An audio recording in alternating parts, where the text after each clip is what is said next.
안녕하세요. 오늘도 차은살롱을 찾아주셔서 감사합니다. 저는 8년차 프리랜서 일러스트레이터로 일하고 있는 30대 여자입니다. 처음 이 업계에 발을 들였을 때 운 좋게 캐릭터 디자인과 일러스트를 담당했던 게임이 대박이 나면서 첫 시작부터 성공적으로 제 이름을 알리게 되었어요. 많은 분들께서 제가 디자인한 캐릭터를 사랑해 주셨고 제가 가진 일러스트의 감성을 사랑해 주신 덕분에 각종 게임 회사의 일러스트는 물론이고 표지 디자인, 콜라보 전시회 등 일이 물밀듯이 쏟아지게 되었죠.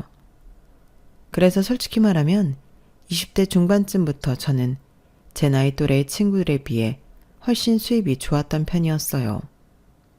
하지만 프리랜서 생활이 오래되었다 보니 그만큼 밖에서 사람을 만날 기회는 적었죠.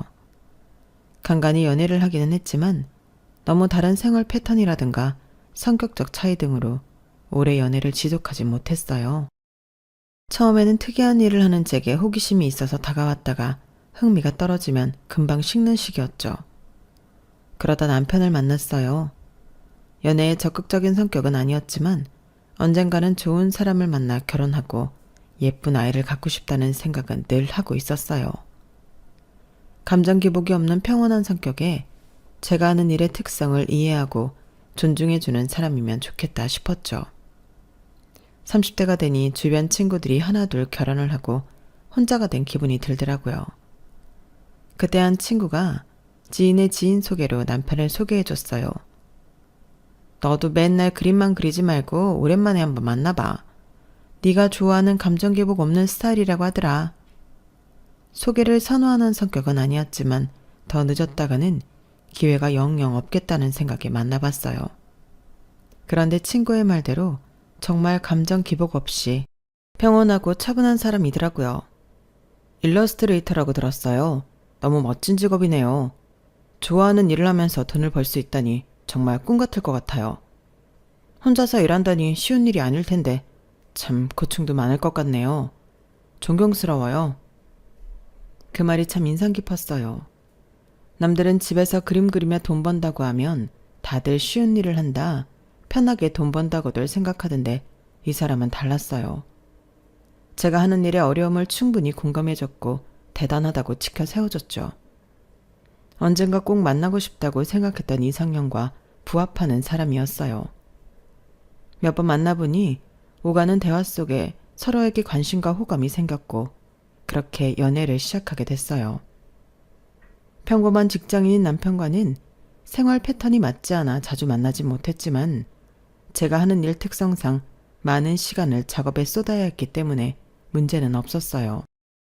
만나고 싶은데 왜 이렇게 시간이 없냐는 둥, 왜 이리 늦게 일어나냐는 둥, 제 상황에 대해 투덜거리고 이해해주지 않았던 다른 남자들과는 달랐죠. 그래서인지 연애가 오래 이어졌어요. 무난한 연애의 끝의 결말은 역시나 결혼이었죠.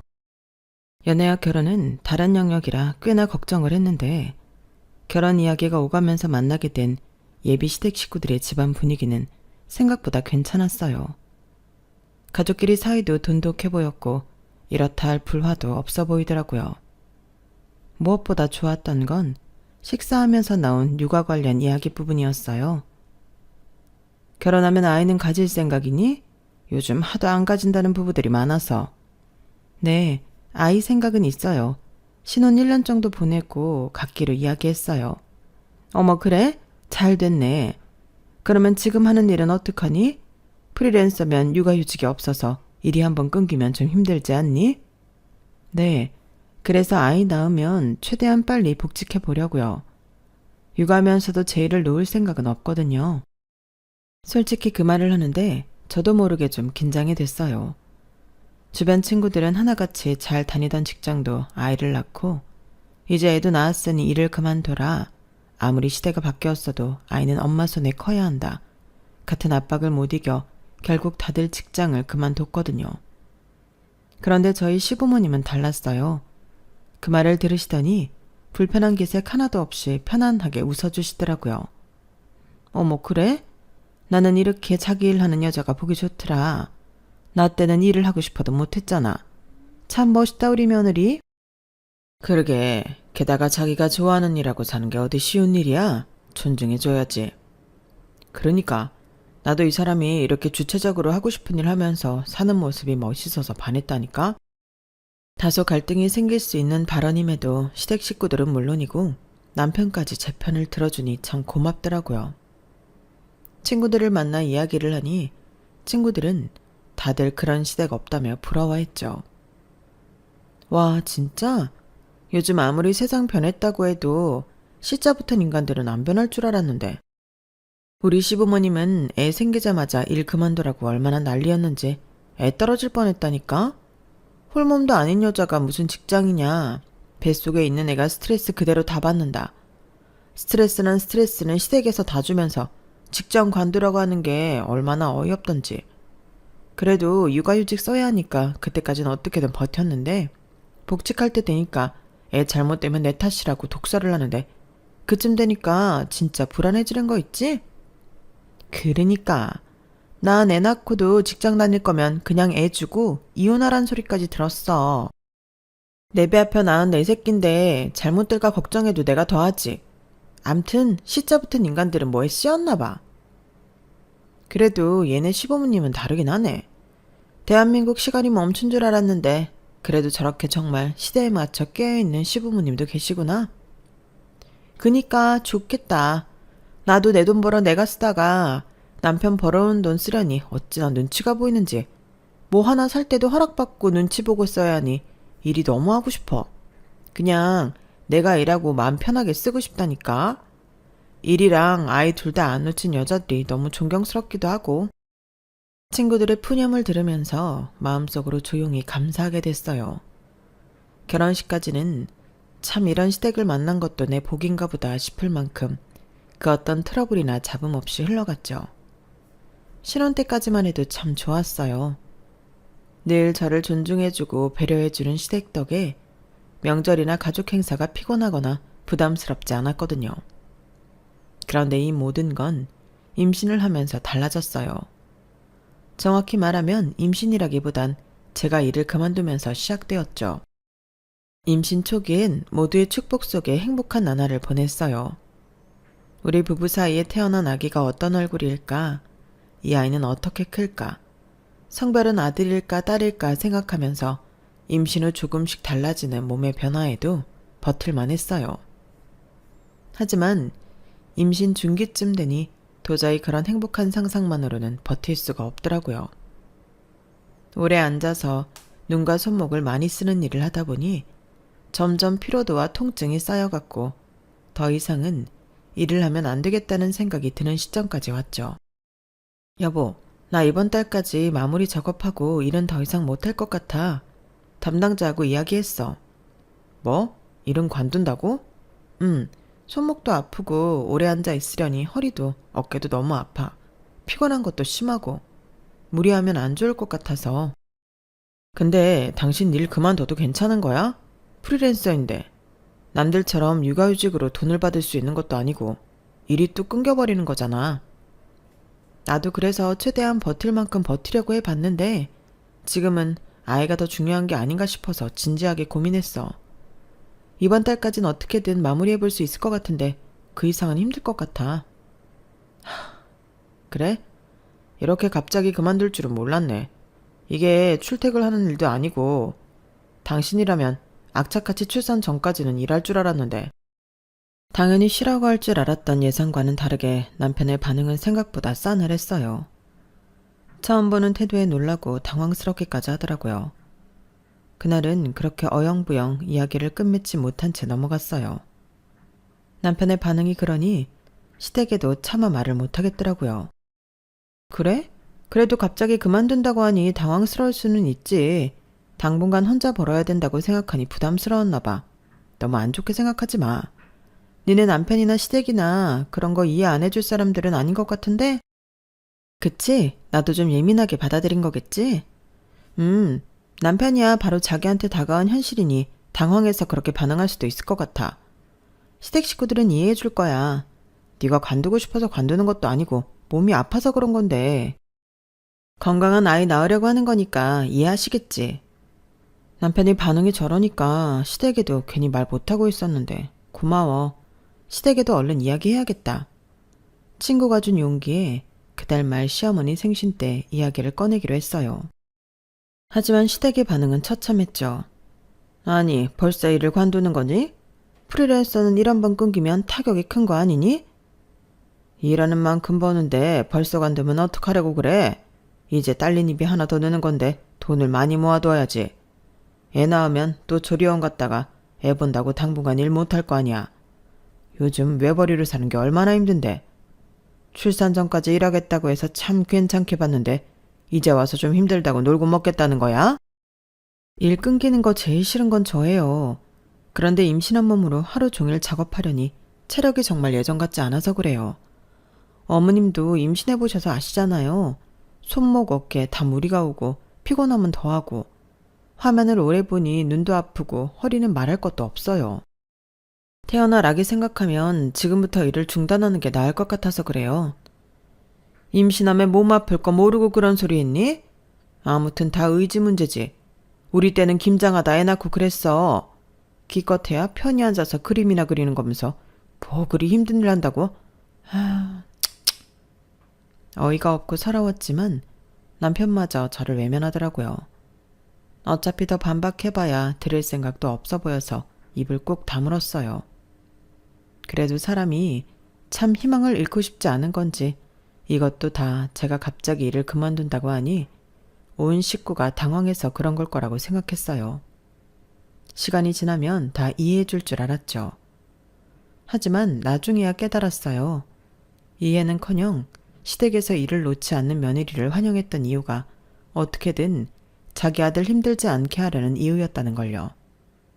남들은 임신하면 일을 그만두라고 압박한다는데 저는 완전히 반대였어요. 시부모님은 어떻게든 저를 일하게 만들려고 혈안이었죠.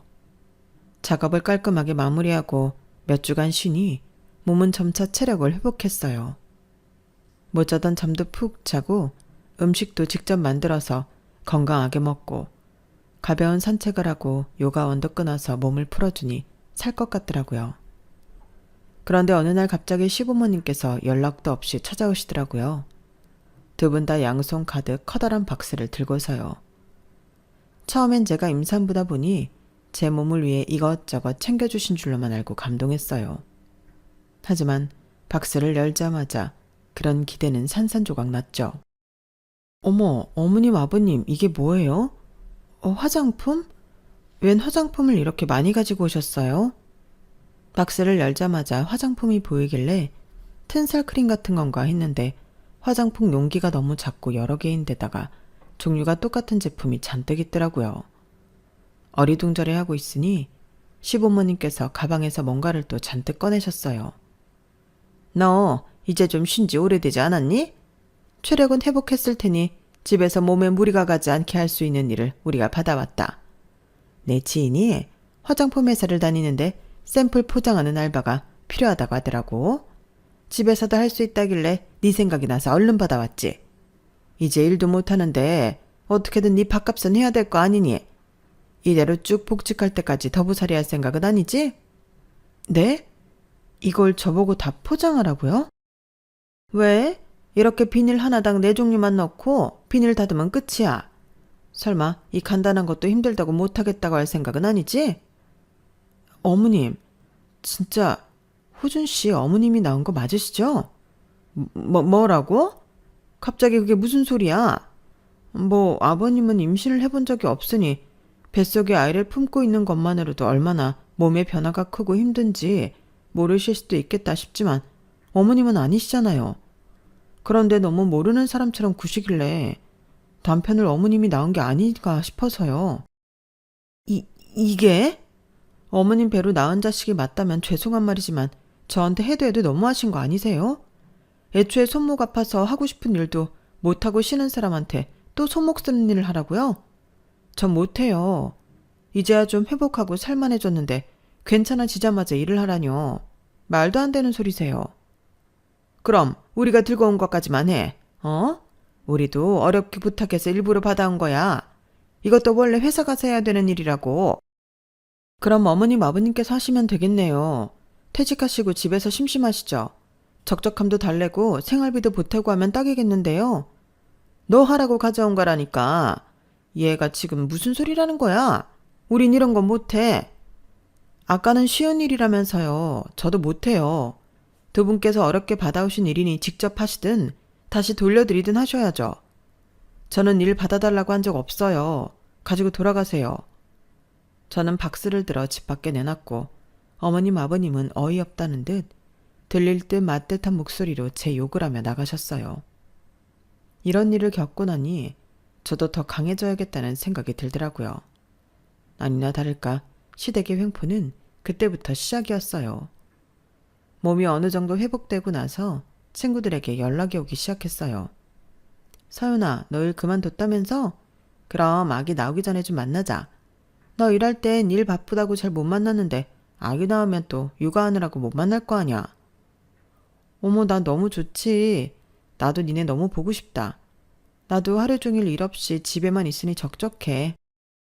임신한 저를 신경 써서 친구들이 저희 집 앞까지 와줬어요. 동네에서 제일 크고 분위기 좋은 브런치 카페에서 같이 점심을 먹고 차를 한 잔씩 마시며 수다를 떠니 알게 모르게 속에 쌓였던 스트레스가 확 풀리더라고요. 게다가 친구들이 임신을 축하한다며 선물도 사들고 오고 몸 걱정도 많이 해줘서 정말 고맙고 감동이었죠. 얘들아, 와줘서 정말 고마워. 니네 덕분에 오늘 너무 즐거웠어. 고맙긴. 우리도 너 보니까 너무 좋다. 이제 자주 보자. 우리가 올게. 그래. 우리도 애들 어린이집 보내놓고 심심해.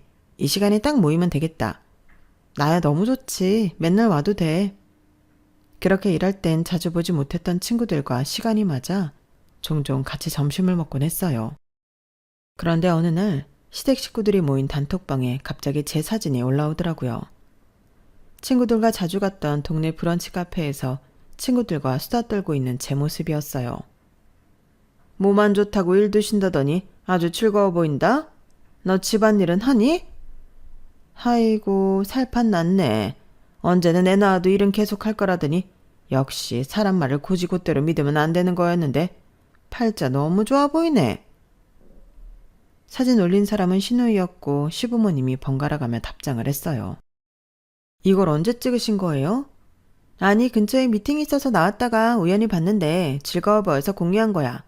오해하지 마, 올케. 근데 솔직히 나도 좀 놀랐다. 올케 몸이 많이 안 좋다고 들었거든. 이 정도로 쌩쌩한 거면 혹시 부탁 하나만 해도 될까? 네? 무슨 부탁이요? 아니, 우리 미나 학예회가 있는데 나는 직장 때문에 시간을 못 빼게 생겼거든. 그런데 어머님 아버님께 부탁드릴 순 없으니까. 올케가 우리 중에 시간도 제일 많고 체력도 있으니까 좀 찍어줄 수 있어? 형님, 무슨 그런 심부름을 시키세요? 나도 우리 딸 학예회 하는 거 보고 싶은데 회사에서 눈치를 그렇게 주는데 어떡해, 응? 일 안 하는 올케가 좀 귀찮아도 한번 해줘. 올케한테도 조카잖아. 미나 귀여워하잖아. 신우이가 조카까지 걸고 넘어지는 바람에 더 이상 거절하기가 힘들더라고요. 엄마가 못 오는 학예회를 홀로 보내야 하는 조카가 눈에 밟혀서 결국 조카 학예회는 가게 됐어요. 신우이의 의도는 짜증났지만 결과적으로는 좋은 시간을 보냈어요. 조카는 절 보고 너무 반가워하며 좋아했고 조카의 재롱을 막상 보고 나니 저도 기분이 좋아졌거든요. 끝나고는 조카에게 맛있는 밥도 사주고 함께 시간을 보내고 헤어졌어요. 하지만 다음부터는 절대 시댁 식구들의 농간에 놀아나지 않겠다고 다짐했죠. 그 이후로 추석이 돌아왔어요. 시댁 식구들과 모여 밥을 먹는데 아직 장가를 가지 않은 도련님이 하소연하듯 연애 상담을 하더라고요. 아, 누나도 형도 다 결혼했는데 나만 결혼 못해가지고 나도 좋은 여자 만나서 데리고 와야 하는데. 야, 이상한 여자 만나서 평생 등골 빼먹히고 사는 것보다는 혼자 사는 게 낫지. 요즘은 혼자 사는 남자들도 많다더라. 걱정 말어. 그러니까 요즘은 여자애들도 어찌나 불려시 같은 애들이 많은지 결혼할 때랑 하고 나서랑 말이 다르다니까. 그래, 공부 많이 하고 능력 있는 여자 만나도 임신하고 몸 아프다고 다 관둬버리면 아무짝에도 쓸모없지. 여자 말 너무 다 믿지 말아라. 자기 힘들면 하고 싶은 대로 하는 기분파들이 대부분이니까. 어머님, 아버님, 그거 지금 다 저 들으라고 하는 말씀이세요? 딱히 그런 건 아니었는데 왜 찔리냐? 찔리면 언제든 다시 일 시작하면 되지. 뭐가 문제야? 그래, 네가 억울할 게 뭐 있다고 그런 표정을 짓니? 지금 혼자서 힘겹게 생계 담당하는 네 남편이 더 억울하지 않겠어? 제가 일 관둔 지 5년이 됐어요. 10년이 됐어요. 이제 겨우 2개월이에요. 도대체 언제까지 이렇게 스트레스 주실 건데요? 스트레스 받지 않으려고 일 관뒀는데 왜 이렇게 도움을 안 주세요? 그래? 이러나 저러나 스트레스 받으면 차라리 일을 하면서 스트레스 받는 게 낫지 않겠니? 시부모님은 정말 말이 조금도 통하지 않는 분들이었어요. 결혼 초 제 직업을 존중하던 모습이 이렇게 독이 되어 돌아올 줄은 정말 상상도 못했죠. 어느샌가부터 저는 시댁에 가면 입을 아예 다물게 되더라고요. 말을 섞어봤자 스트레스가 더 심해질 뿐이었고 뱃속에 있는 아이도 생각을 했어야 했으니까요. 그래도 버틸 수 있었던 건 주변 친구들과 친정 식구들의 따뜻한 애정과 관심 덕분이었어요. 임신 후기로 갈수록 뭘 먹어도 속이 메스껍고 힘이 나지 않았는데 그래도 이상하게 고기는 잘 들어가더라고요. 그걸 눈치챈 친정 엄마께서 한우를 몇 세트 보내주셨어요. 고기 잘 먹는 걸 보니 아들이 맞긴 맞네.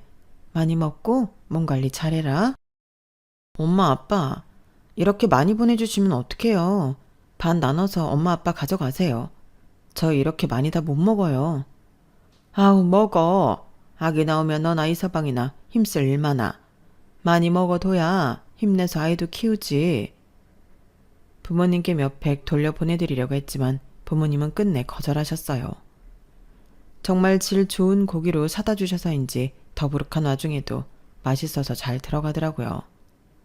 사다 주신 고기만 구워 먹어도 막달까지 충분히 끼니 해결이 가능하겠다 싶을 정도였어요.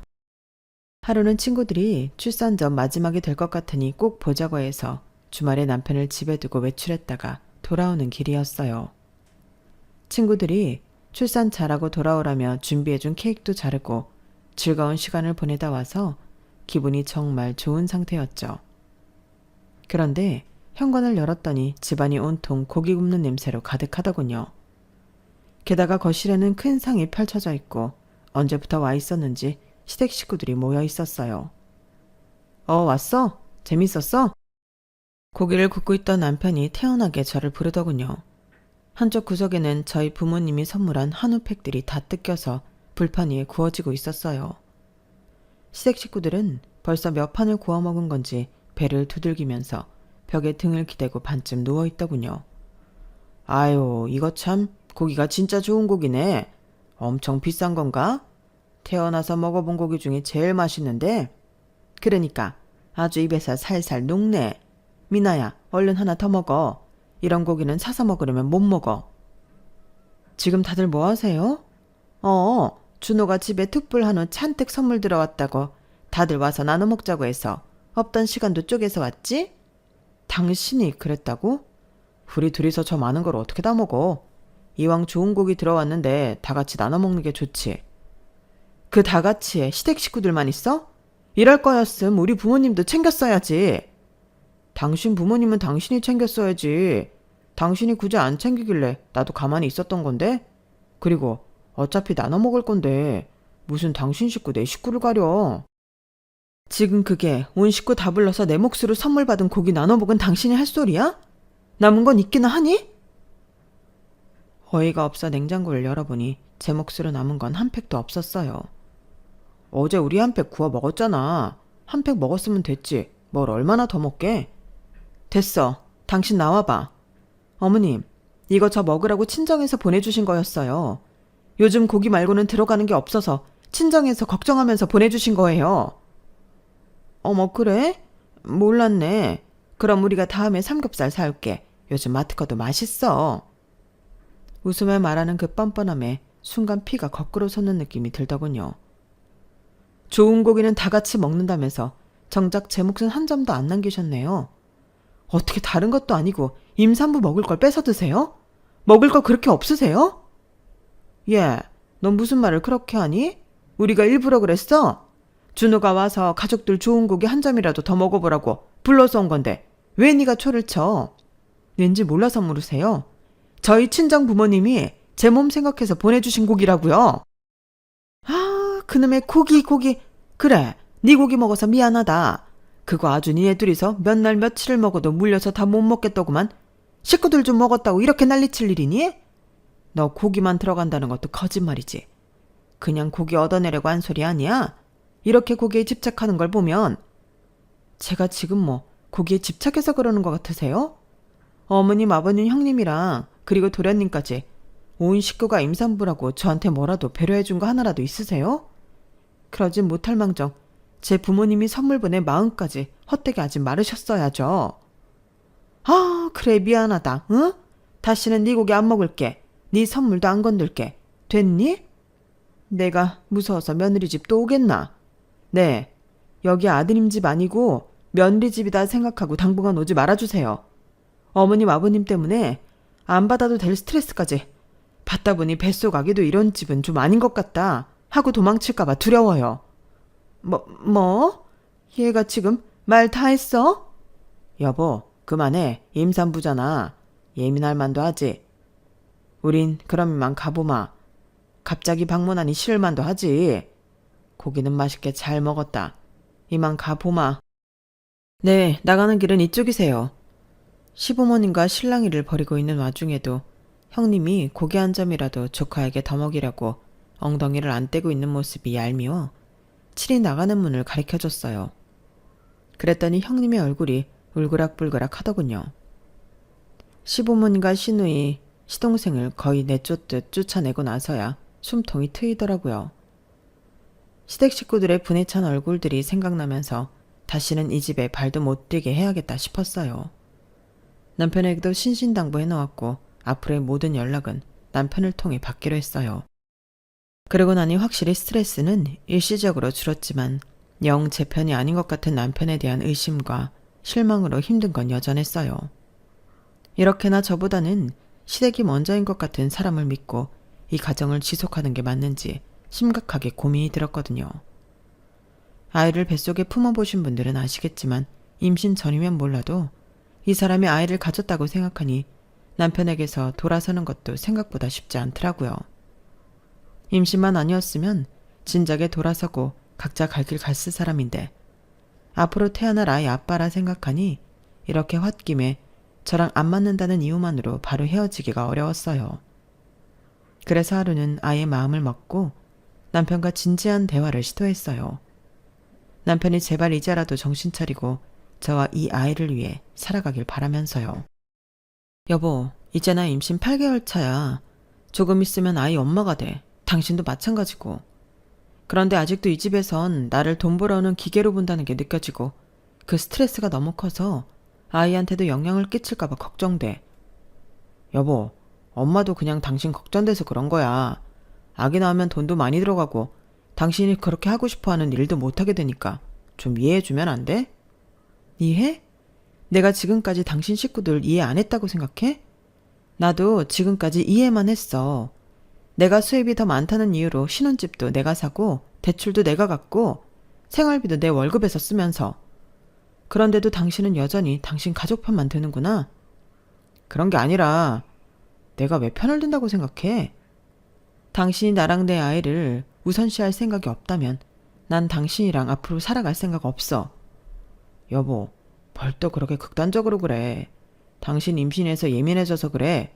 지나고 나면 별거 아니야. 다른 집들도 이 정도는 다 부딪히면서 살아.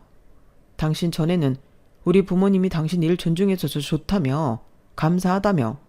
사람이 좋은 점이 있으면 안 좋은 점도 있고 한 거지.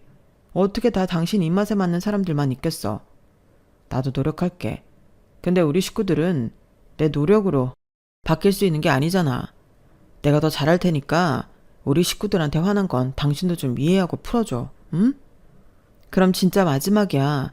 당신이 한 번이라도 더 나보다 당신 식구들 편 들면 그땐 우리 진짜 끝이라고. 알겠어. 저는 그때 우리가 꽤 진지한 대화를 나눴다고 생각했어요. 남편도 제가 한 이야기를 진심으로 받아들이길 바랬고 그랬다고 믿었죠.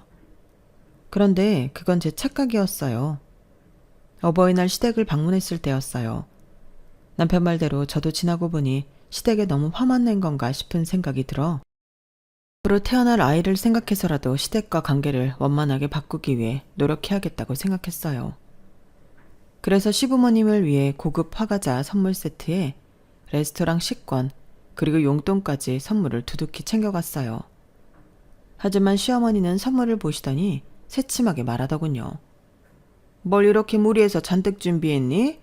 고기나 좀 눈치 안 보고 실컷 먹게 해주지. 이제 와서 이런다고 뭐 우리 기분이 풀릴 것 같니? 어머님, 아직도 그때 일로 화나 계세요? 그땐 죄송했어요. 친정 부모님께서 특별히 신경 써주신 건데 남편이 저한테 따로 이야기도 안 해주고 시댁 식구들과 다 먹고 있으니 조금 묵했던 것 같아요. 됐다. 그런 얘기가 지금 와서 다 무슨 소용이니? 어머님은 방 안으로 들어가서 주섬주섬 뭔가를 꺼내오시더라고요. 어머님 손에 들려있던 건 근처 고깃집 서빙 알바를 구하는 전단지였어요. 어머님은 전단지를 테이블 위에 척 내려놓더니 말씀하셨죠. 선물은 됐고 이거나 해. 집에서 놀고 먹지 말고. 그렇게 좋아하는 고깃집에서 일하는 건데 어때? 이게 우리한테 주는 제일 좋은 선물 아니겠니? 그 말을 듣는 순간 정말 머리가 띵해지더군요. 몇 번을 같은 주제로 싸움을 반복해도 이건 내가 스스로 끝내지 않는 이상 안 되겠구나 하는 생각이 들었어요. 어머님, 일은 제가 안 한다고 몇 번이나 말씀드렸잖아요. 어떻게든 제가 임신하고도 일하는 꼴을 봐야 속이 시원하시겠어요? 왜? 너도 좋아하는 고깃집에서 용돈도 벌고 하면 좋지 않니? 언제까지 남편 돈으로 살 거야? 그것도 마음 불편하다 너? 그래도 혹시나 남편이라면 이제는 다른 반응을 하지 않을까 기대했던 것 같아요. 그동안 나눠온 진지한 이야기와 부탁들이 있으니까요. 하지만 남편은 내심 같은 생각이었는지 웃음기 가득한 얼굴로 말하더군요. 아, 그러네. 우리 와이프가 고기를 워낙 좋아하니까 엄마 말이 틀린 건 아니긴 하지. 그 말을 듣는데 온몸에 피가 차갑게 식었어요. 남편에게는 이제 더 이상 어떤 기회도 안 줘도 되겠구나 싶었죠. 그 말 진심이지? 지금 당신이 웃은 것도 후회 안 할 자신 있는 거지? 응? 그게 무슨 말이야? 남편은 어리둥절한 얼굴로 고개를 갸웃했지만 굳이 덧붙여 설명해 줄 필요는 못 느꼈어요. 저는 그날 막다지껄한 시댁 분위기 속에서 혼자 침묵을 지켰어요. 그리고는 만삭에 가까워져가는 배를 쓰다듬었죠. 그 뒤로는 시댁에 아예 가지 않았어요. 그리고 2달 뒤 출산 예정일에 맞춰 건강한 아이가 태어났고 전 그 아이를 품에 안으며 다짐했어요. 이 아이는 저 혼자의 힘으로 키우겠다고요. 조리원 퇴소 당일 미리 준비해둔 짐을 들고 친정으로 향했어요. 남편에게는 단 한 통의 문자만을 남겼죠. 당신이 전혀 날 보호할 생각 없이 웃던 그날 나도 당신을 버릴 준비를 시작했어. 이 집은 4명이니까 빠른 시간 내로 비워줘. 하루아침에 저와 아이를 잃은 남편은 수십 통의 전화를 걸어왔고 시부모님께서도 저는 물론이고 저희 부모님께까지 전화를 하더군요. 하지만 자초지종을 알게 된 친정에서도 시댁의 연락을 차갑게 거절하셨어요. 나 혼자 이 모든 걸 감당해 왔더니 너무 가슴이 아프구나. 이제라도 집에 왔으니 됐다. 네가 다시 일할 수 있을 때까지 정우는 우리한테 맡기렴. 그래, 네가 경제력이 있을 때는 그렇게 극진히 대접해주더니 아이 낳자고 일 관둔 걸로 사람을 하루아침에 그렇게 취급할 줄 누가 알았겠냐. 나도 그런 집인 줄 알았다면 우리 귀한 딸 시집 안 보냈다. 이런 결정 내리기 쉽지 않았을 텐데. 잘했다. 뭐가 걱정이니? 아직 엄마 아빠가 네 곁에 있는데. 그날 느꼈어요. 정말 피가 물보다 진하다는 말이 괜히 있는 게 아니란 걸. 결혼이라는 사양만으로도 저에게 든든한 버팀목이자 동반자가 되어줄 줄 알았던 남편은 결국 결정적인 순간에는 늘 시댁 편이었어요. 결혼을 하고 나서는 친정에 기대면 안 된다는 생각에 힘든 일이 생겨도 꾹 참고 털어놓지 않았던 친정 부모님은 오히려 가장 어렵고 힘든 순간에 가장 큰 힘이 되어주시더라고요. 부모님께 참 죄송하고 감사한 마음이 들면서 또 한편으로는 다행이라는 생각이 들었어요. 부모님이 아니었다면 이렇게 자신을 위한 결정을 내릴 수 없었을 것 같았거든요. 제가 겪은 모든 일을 알게 된 친정 부모님께서는 남편을 압박해 이혼 서류를 작성하게 했고 오랜 시간 후 남편이 끝내 이혼 서류를 작성해서 보내주자마자 저는 바로 이혼을 했어요. 그 사실을 뒤늦게 알게 된 시댁에서 난리를 쳤지만 이미 늦었죠. 저는 남편에게 충분한 시간을 줬지만 남편은 이런저런 핑계를 대며 집을 나가지 않더라고요. 이 집에 있으면 언젠가 당신이 돌아올 것 같다느니 이상한 소리를 하길래 그냥 집을 팔려고 내놔버렸어요. 제가 아닌 다른 집주인이 생기자 별 수 없이 나가게 됐죠. 지금은 그 집을 판 돈으로 새 집을 샀고 친정 부모님을 모시고 와서 같이 살고 있어요. 그런데 정말 신기하게도 1년 사이에 남편과 살던 옛집은 집값이 뚝 떨어진 데 비해 새로 이사 온 집은 집값이 많이 올랐어요. 그때 집을 내놓은 게 신의 한 수였죠. 아이는 그동안 제 손으로 직접 키웠고 이제는 다시 슬슬 복직 준비를 하려고 해요. 마침 예전에 디자인했던 제 캐릭터가 추억의 게임들이 회자되면서 다시 인기를 얻어 작업 제안이 들어오기 시작했거든요. 친정 부모님과 함께 살고 있으니 아이를 봐주실 수 있어 크게 걱정할 것도 없었죠. 이혼을 하기 전엔 걱정이 정말 많았는데 막상 하고 나니 일이 잘 풀리는 것 같아요. 이 결혼으로 하나 얻은 게 있다면 나를 사람답게 대하지 않는 곳에서 애써 머물 이유도 버텨야 할 이유도 없다는 걸 몸소 깨달았다는 점이에요. 이제 저는 다시 제 인생을 새롭게 그려나가고 있어요. 그리고 제 품에 있는 이 작은 아이에게 세상에서 가장 단단한 사랑만을 가르쳐 줄 거예요. 제 이야기는 여기까지입니다. 들어주셔서 감사드리고요. 저를 응원해 주세요. 항상 건강하시고 행복하시고요. 여러분, 사연 댓글에 응원과 현명한 조언 부탁드려요. 좋아요와 구독은 저에게 큰 힘이 됩니다. 오늘도 좋은 일 가득하세요.